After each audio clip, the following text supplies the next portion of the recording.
Good morning, dear students of MIS6211 Computer Fundamentals. I am Ms. Karen V. Delara, your OLC for this course.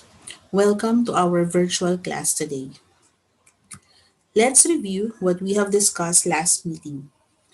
Computer hardware maintenance, how to clean a computer system unit, computer maintenance tips, tips on physical maintenance of the computer, software and system maintenance tips, and what is data cleaning or cleansing.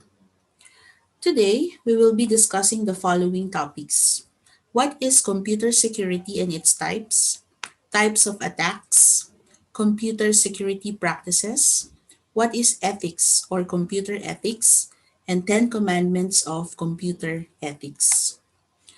Let us first define what is computer security. Computer security is also known as cybersecurity or IT security. It is the protection of information systems from theft or damage to the hardware, the software, and to the information on them, as well as from disruption or misdirection of the services they provide. It also includes controlling physical access to the hardware, as well as protecting against harm that may come via network access, data and code injection, and due to malpractice by operators, whether intentional, accidental, or due to them being tricked into deviating from secure procedures. Computer security deals with the protection of computer systems and information from harm, theft, and unauthorized use. The main reason users get attacked frequently is that they lack adequate defenses to keep out intruders, and cybercriminals are quick to exploit such weaknesses. Computer security ensures the confidentiality, integrity, and availability of your computers and their stored data. One way to ascertain the similarities and differences among computer security is by asking what is being secured. For example, information security is securing information from unauthorized access, modification, and deletion. Application security is securing an application by building security features to prevent from cyber threats such as SQL injection, DOS attacks, data breaches. Computer security means securing a standalone machine by keeping it updated and patched. Network security is by securing both the software and hardware technologies, while cybersecurity is defined as protecting computer systems which communicate over the computer networks. So, computer security can be defined as controls that are put in place to provide confidentiality, integrity, and availability for all components of computer systems. The components of a computer system that needs to be protected are hardware, which is the physical part of the computer, like the system memory and disk drives. We have firmware, a permanent software that is etched into a hardware device's non-volatile memory and is mostly invisible to the user. Next, we have software, the programming that offers services like operating system, word processor, and internet browser to the user. We have three principles of computer security. Confidentiality. This principle asserts that information and functions can be accessed only by authorized parties. Example, military secrets. Next principle is integrity. It asserts that information and functions can be added, altered, or removed only by authorized people and means. Example, incorrect data entered by a user in the database. Next principle is availability. It asserts that systems, functions, and data must be available on demand according to agreed upon parameters based on levels of service. Before getting into how to secure data from breaches, one must try to understand the motives behind these attacks. By knowing the motives behind the attacks, it's easy for cybersecurity professionals to secure the systems. The main motives for attacking an organization's or individual's computers are as follows. Disrupting a business continuity. If a business is disrupted, it causes great harm to the organization in the form of lost profit, fraud, and damage to its reputation.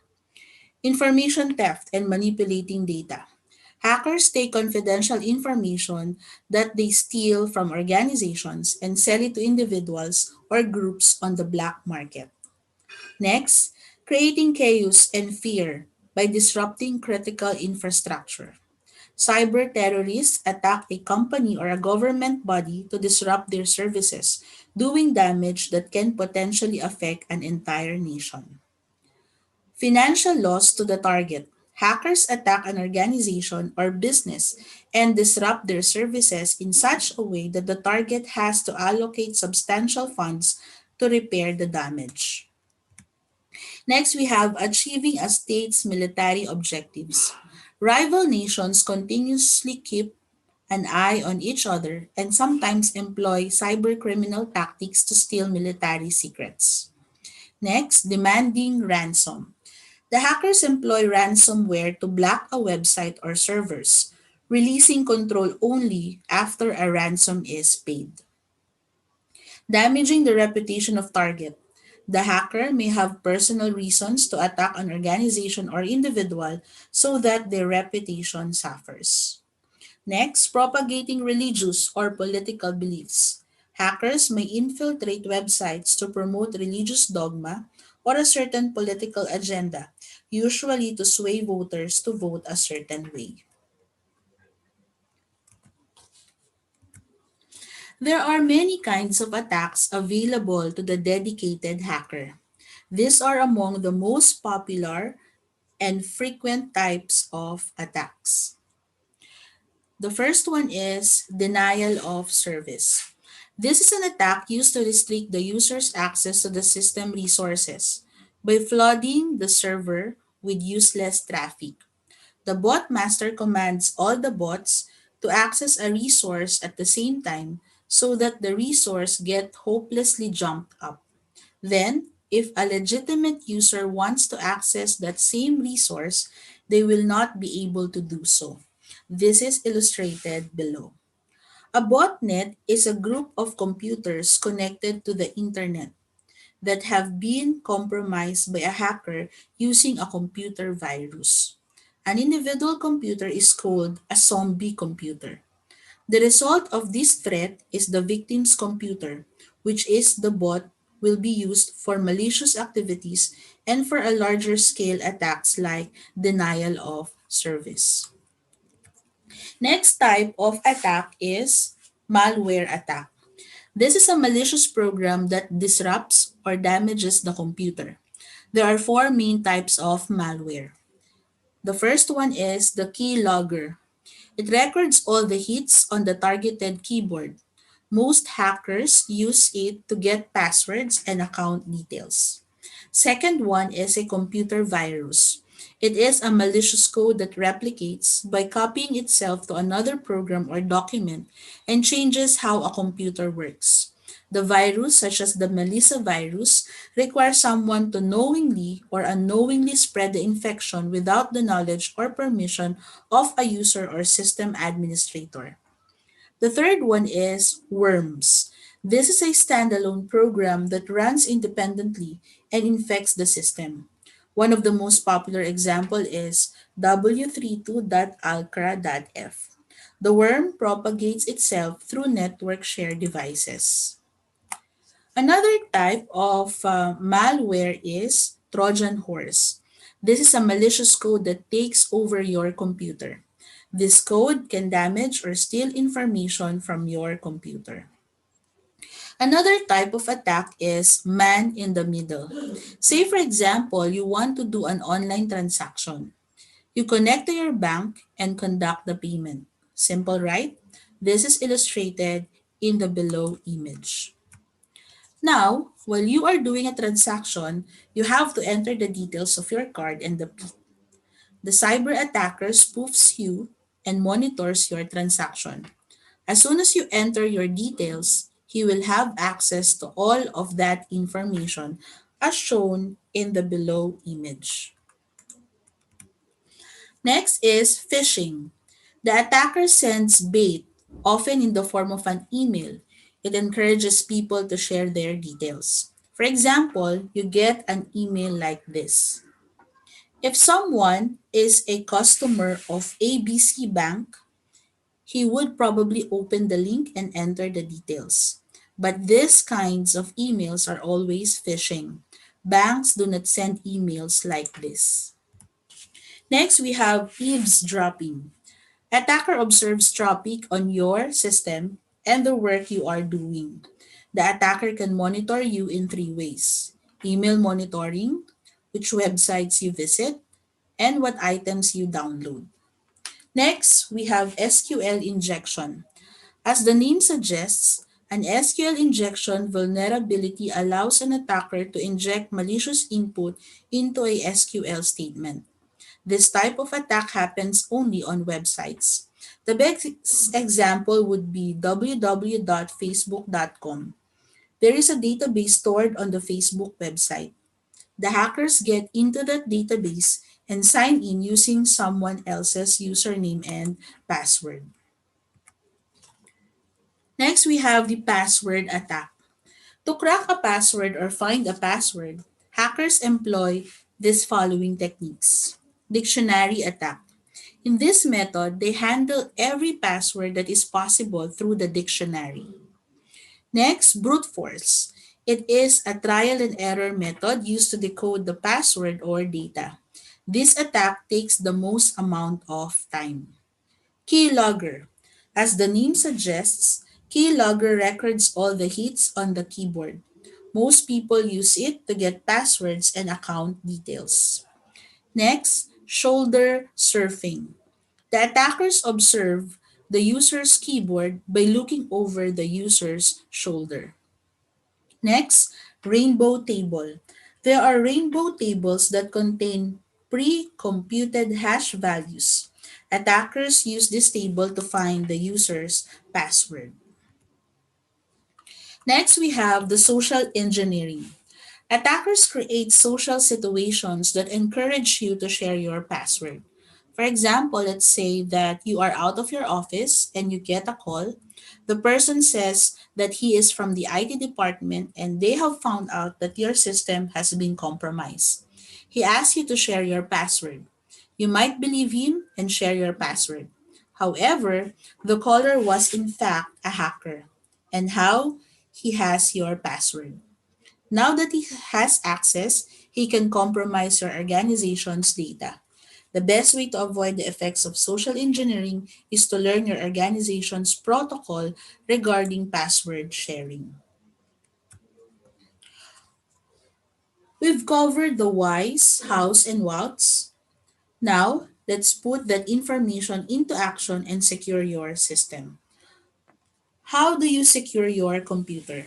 The first one is two-way authentication.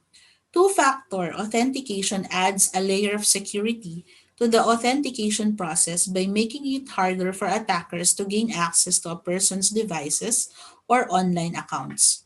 For example, when you make online payments, you first have to confirm your card's CVV number. Then you undergo a second confirmation by providing your mobile number. Next is secure passwords. Create strong passwords so that no one will be able to hack or guess your password. The best passwords include at least 15 characters, capital letters, special characters, and numbers. Next is regular updates. Always keep your system and all its software updated.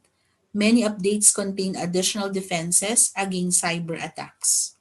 Next is antivirus. It is a computer program used to prevent, detect, and remove malwares. Examples of antivirus includes Norton, Quick Heal, and McAfee.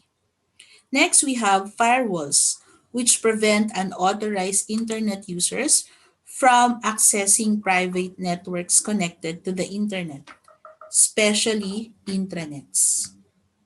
Next, we have the anti-phishing tactics. When you get an email that looks suspicious or has no relation to you, then do the following. Do not click on the link in the email.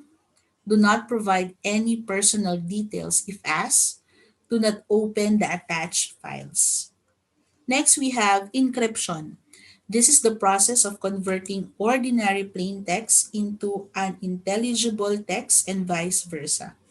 Encryption is used in many applications like banking transactions, computer passwords, e-commerce transactions. Computer security threats are becoming relentlessly inventive these days. There is much need for one to arm oneself with information and resources to safeguard against these complex and growing computer security threats and stay safe online. Some preventive steps you can take includes secure your computer physically by installing reliable, reputable security and antivirus software, activating your firewall because a firewall acts as a security guard between the internet and your local area network. Stay up to date on the latest software and news surrounding your devices and perform software updates as soon as they become available. Avoid clicking on email attachments unless you know the source. Change passwords regularly using a unique combination of numbers, letters, and case types. Use the internet with caution and ignore pop ups. Drive by downloads while surfing. Taking the time to research the basic aspects of computer security and educate yourself on evolving cyber threats. Perform daily full system scans and create a periodic system backup schedule to ensure your data is retrievable should something happen to your computer. Now let's proceed with computer ethics. Ethics are a structure of standards and practices that influence how people lead their lives. It is not strictly implemented to follow these ethics, but it is basically for the benefit of everyone that we do. Ethics are unlike laws that legally mandate what is right or wrong. Ethics illustrate society's views about what is right and what is wrong. Computer ethics are a set of moral standards that govern the use of computers. It is society's view about the use of computers, both hardware and software.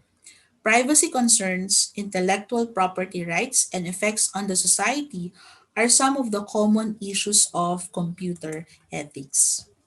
Ethics deals by placing a value on acts according to whether they are good or bad. Every society has its rule about whether certain acts are ethical or not. These rules have been established as a result of consensus in society and are often written into laws.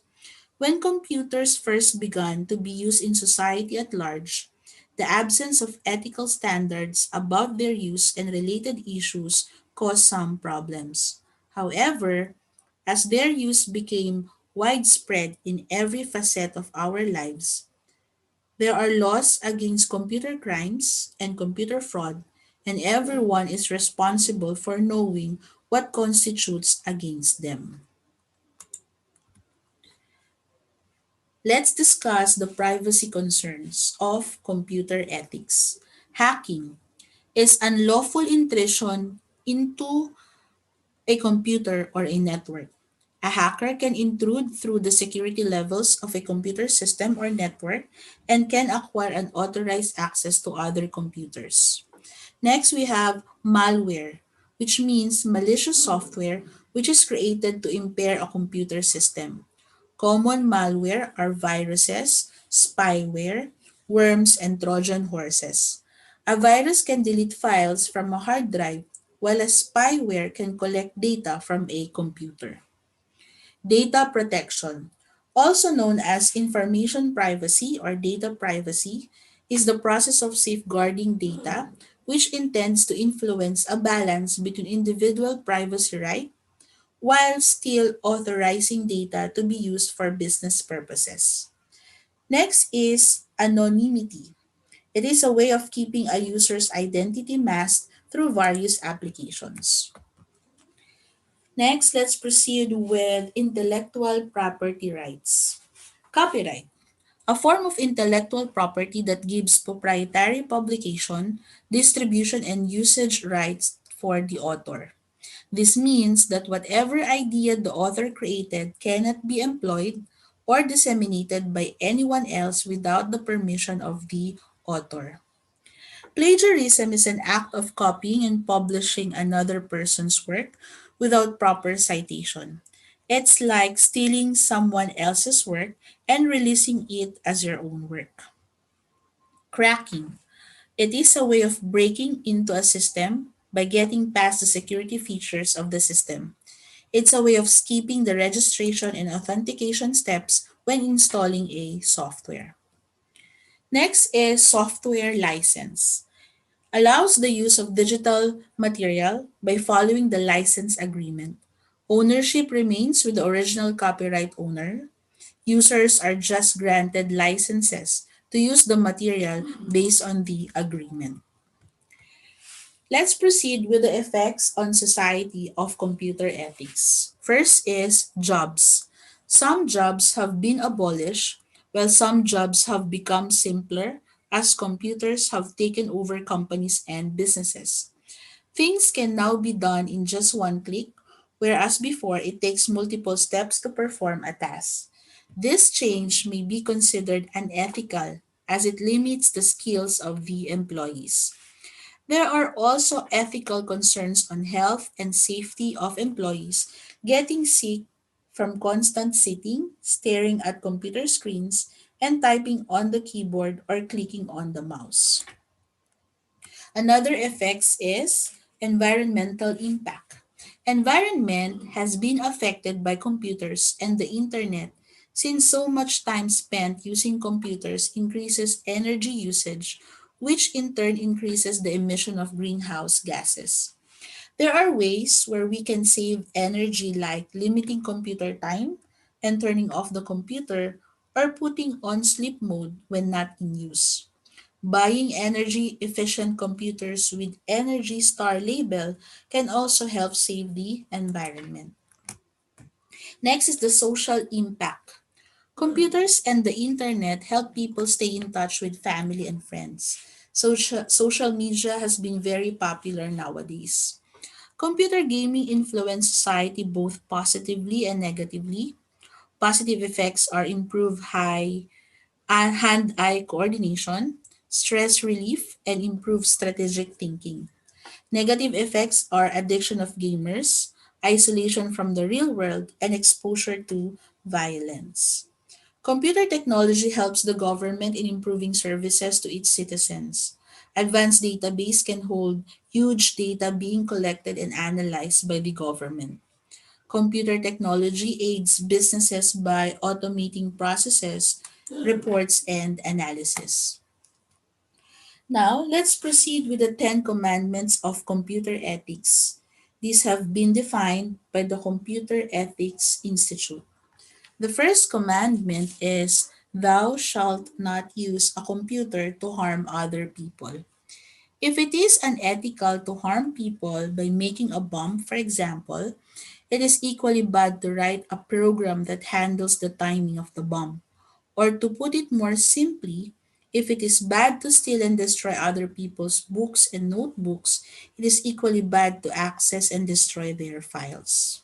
Second commandment, thou shalt not interfere with other people's computer work. Computer viruses are small programs that disrupt other people's computer work by destroying their files, taking huge amounts of computer time or memory, or by simply displaying annoying messages. Generating and consciously spreading computer viruses is unethical. The third commandment is, Thou shalt not snoop around in other people's files. Reading other people's email messages is as bad as opening and reading their letters. This is invading their privacy. Obtaining other people's non public files should be judged the same way as breaking into their rooms and stealing their documents. Text documents on the internet may be protected by encryption. Fourth commandment, thou shalt not use a computer to steal. Using a computer to break into the accounts of a company or a bank and transferring money should be judged the same way as robbery. It is illegal and there are strict laws against it. Fifth commandment, thou shalt not use a computer to bear false witness. The internet can spread untruth as fast as it can spread truth. Putting out false information to the world is bad. For instance, spreading false rumors about a person or false propaganda about historical event is wrong. Next is, thou shalt not use or copy software for which you have not paid. Software is an intellectual product. In that way, it is like a book. Obtaining illegal copies of copyrighted software is as bad as photocopying a copyrighted book. There are laws against both. Information about the copyright owner can be embedded by a process called watermarking into pictures in the digital format. Seventh commandment, thou shalt not use other people's computer resources without authorization. Multi-user systems use user IDs and passwords to enforce their memory and time allocations and to safeguard information. You should not try to bypass this authorization system. Hacking a system to break and bypass the authorization is unethical. The eighth commandment is, thou shalt not appropriate other people's intellectual output. For example, the programs you write for the projects assigned in this course are your own intellectual output. Copying somebody else's program without proper authorization is software piracy and is unethical. Intellectual property is a form of ownership and may be protected by copyright laws. The ninth commandment, thou shalt think about the social consequences of the program you write. You have to think about computer issues in a more general social framework. Can the program you write be used in a way that is harmful to society? For example, if you are working for an animation house and are producing animated films for children, you are responsible for their contents. Do the animation include scenes that can be harmful to children? In the United States, the Communications Decency Act was an attempt by lawmakers to ban certain types of content from internet websites to protect young children from harmful material. That law was struck down because it violated the free speech principles in that country's constitution. The tenth commandment is, thou shalt use a computer in ways that show consideration and respect. Just like public buses or banks, people using computer communication system may find themselves in situation where there is some form of queuing and you have to wait for your turn and generally be nice to other people in the environment. The fact that you cannot see the people you are interacting with does not mean that you can be rude to them. So those are the 10 commandments of computer ethics. Now let's proceed with the importance of computer ethics. Why do we really need to concern about computer ethics?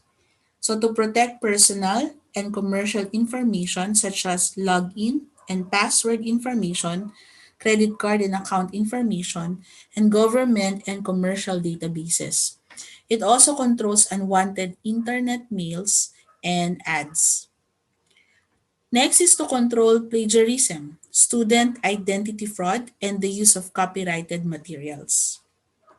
Next is to make ICT available and accessible to all people, including the disabled and the deprived.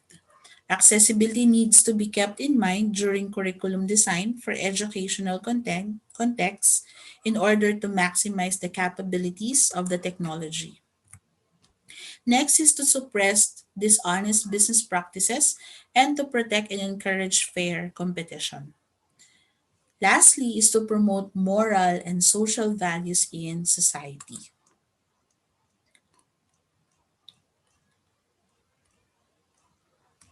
So to sum up, we have defined what is computer security, what is computer security and its types, example, information security, application security, computer security, network security, and cyber security. We also discussed the components of computer system that needs to be protected. So we have hardware, firmware, and software. The three principles of computer security: confidentiality, integrity, and availability. Then we also discuss why do users get attacked and the various types of attacks such as denial of service, malware attack, man in the middle, phishing, eavesdropping, SQL injection, password attack, and social engineering. Then, how do you secure your computer? We have different ways. First one is the two-way authentication, secure passwords, regular updates, antivirus, and firewalls, anti-phishing tactics, encryption. Next, we also discussed some of the practices for computer security. Then we have defined what is ethics or computer ethics, the effects of computer ethics to our privacy concerns, intellectual property rights, and its effect on society. Then we also discussed the 10 commandments of computer ethics,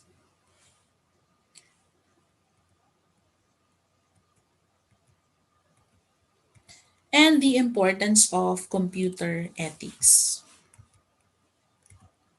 So thank you for listening and thank you for attending this virtual class. If you have any questions, please send a message through LMS chat box or email me at kvdelara@amis.edu.ph. Again, thank you for attending this virtual class and thank you for listening.